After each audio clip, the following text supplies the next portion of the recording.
Hello, friends. This is Ricky Chadha from Astro Healer. We are just about to enter the new year. And you know what is the most important thing about the year 2023? According to me, the most awaited,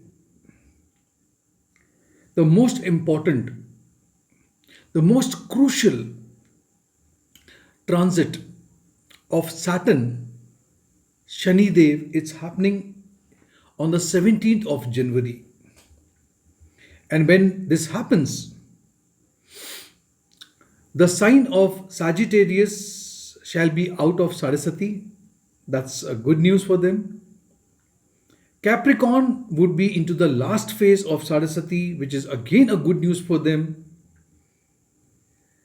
Aquarius, the sign Aquarius, shall be into the middle phase of Saraswati. Now, this is what we call as a peak of Saraswati.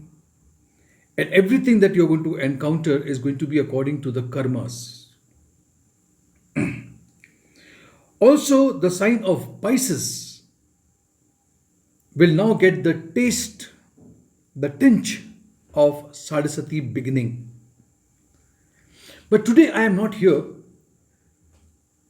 to talk about Lagnas or Rashis and the effect of this transit of Saturn on the 17th of January, which is going to last for almost 3 years. The reason why I am here is because on a mundane level, on a global level, what I see is going to take place after this movement of Saturn.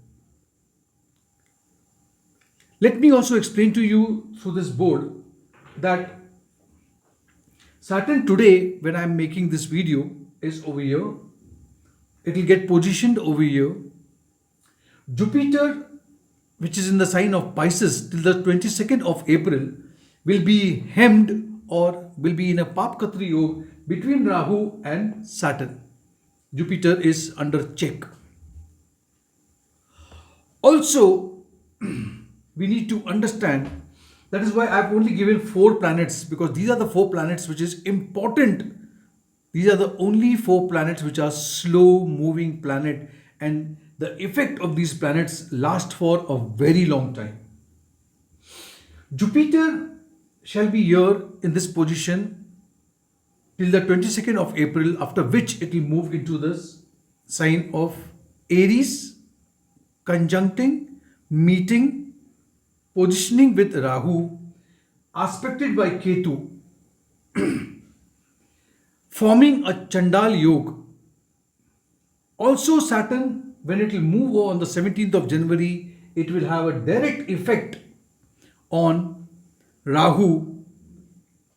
And I have always mentioned, whenever by aspect, by association, or any relationship between Saturn and Mars, Saturn and Rahu, it really causes havoc.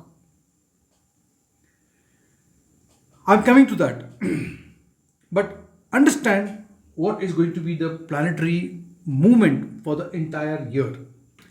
Rahu till almost October, November will not move.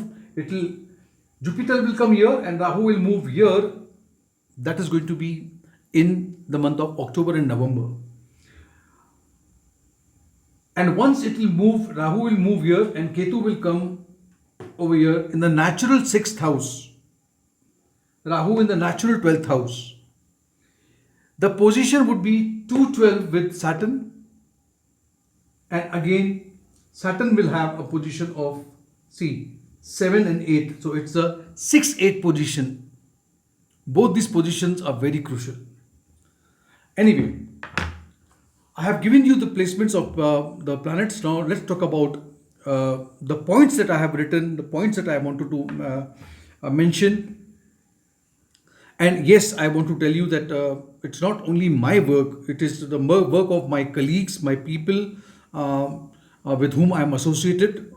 that we all together, we are also planning to have a video which will show the impact on each lagna and each rashi as well. Aquarius is a natural 11th house. It's a natural 11th house. Saturn is extremely powerful over here because it is the Mool Trikona sign of Saturn. Aquarius is a sign of equality, justice, reform, and so on. Lots of changes are going to occur in the year 2023. Somewhere in the month of April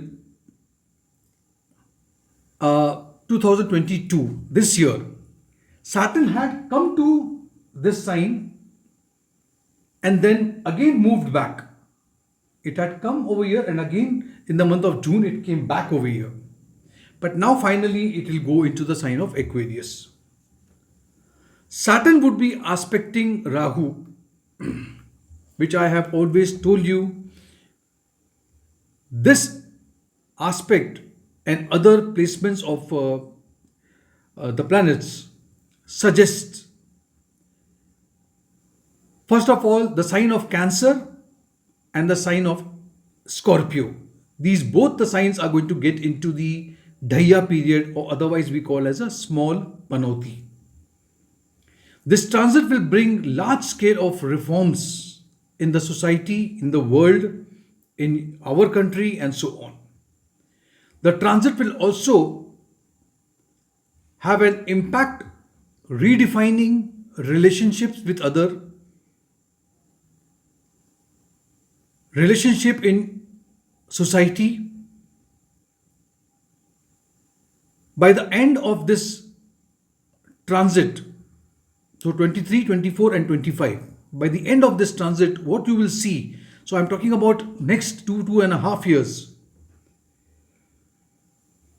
I see that many of us will be disconnecting with people who are not wanted in life. So the karmic cycle is over. Number of friends would be limited. But only the true friends would remain and the fake ones would be eliminated. Many people will see financial or professional growth. There would be name, fame, promotions for people who are deserving, those who have put in a lot of hard work. That's very important. Saturn never gives you anything on a platter. This has to be borne in mind. People who are waiting for marriage for a very long time, marriages are going to be the possibility now, and all the eligible single people will meet or will get proposals, and you will definitely tie a knot. Saturn's transit in the sign of Aquarius here is having an aspect, direct aspect of on the 5th house, natural 5th house. So many of the couples who are wanting to have a family, planning for a baby, definitely good news for them. Saturn would remain 5th from Ketu. So 1, 2, 3, 4, 5. 5th from Ketu. What will happen? This is a sign of relationship because this is a sign of marriage, relationship. And 5th house also is talks about relationship. So this is a relationship, this is also a relationship.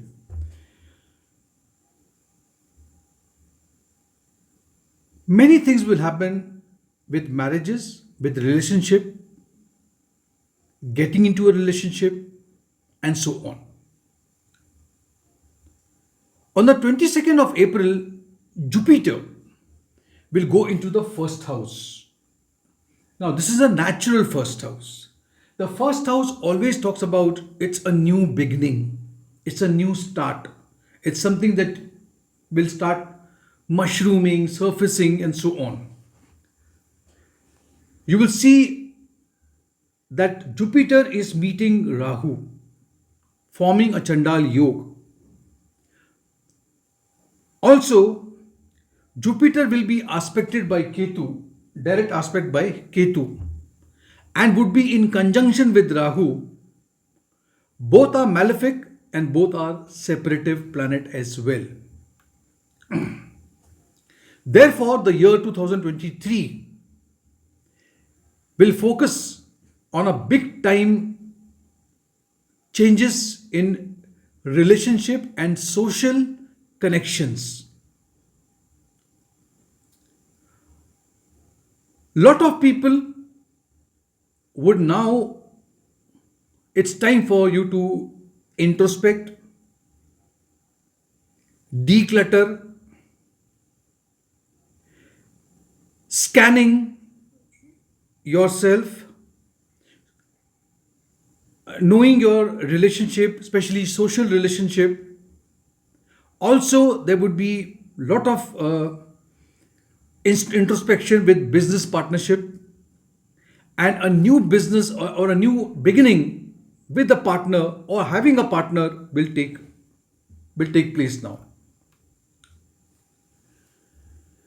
There would be a lot of social reforms in the country, in the world, new ideas, new philosophies of life will be seen. Lot of many of us, in fact, we were discussing last night, and we were discussing that Rahu in the first house over here, and Jupiter when it will come over here, aspected by Saturn. I'm not trying to give you any you will hear a lot of things about aliens.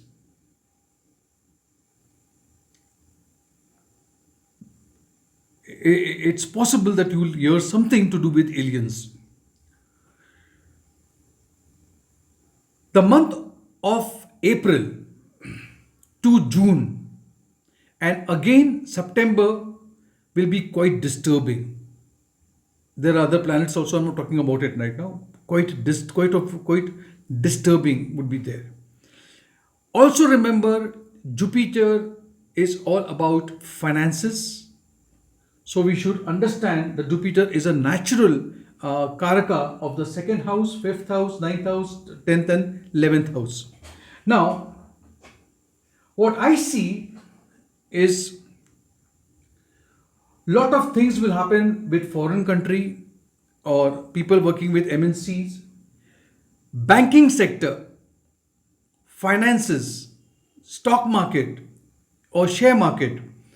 You will see quite disturbing scenes would be there because Jupiter is hemmed and then again it is getting connected with Rahu. From November 2023, Rahu will make a move and it will come over here. Ketu will come here. And what will happen? It's going to be a 212 axis with Saturn, and Ketu will have 6-8 axis with Saturn again. It's time that you should be very careful in matter of finance and even health. Finance because it is 212 and health because it is again 6-8 connection. Saturn is a natural malefic and will give you, but still it will give you good results in its own way only if, first of all, it will make you work very hard, and after putting hard work and being patient, you will be rewarded, you will have accomplishment, all your desires would be manifest. Let me finish this topic, this video, for the sign of Sagittarius. Let me congratulate you that you have actually spent 7.5 years, and this was a testing period for you. Now you are just coming out of it. And if you remember my last video where I spoke about, I believe Sadhasati is not only by Saturn being in your 12th, first, and second house from the moon, it's also from your Lagna. So if your Lagna is or was Sagittarius, many people with the Lagna sign as Sagittarius also must have gone through a grind. And here the good news is you're coming out of it. For Capricorn, this is the last 2.5 years. And the last 2.5 years, as I have mentioned, 4 or 5 things normally happens because Saturn normally blesses you when it is leaving you. This is also possible with Sagittarius. If you're not married, you will get married. If you're longing for a child, you will get a children. Something to do with property will happen. You will get a property either by you buying a property, selling a property, property in dispute, you will get it, and buying a new vehicle. So it's a good time for Capricorn also. People who have to be a little cautious about themselves is going to be the sign of Aquarius, getting into the peak, and Sadhasati is beginning for the sign of Pisces. Friends, this is all that I wanted to share with you. And yes, wait for my video when I shall be talking about different Lagnas and different Rashis. Give me a few days, so I will upload a video very soon. Thank you for watching this video. If you like the video, give it a like, subscribe to my channel, and click on the notification bell icon as well. Thank you.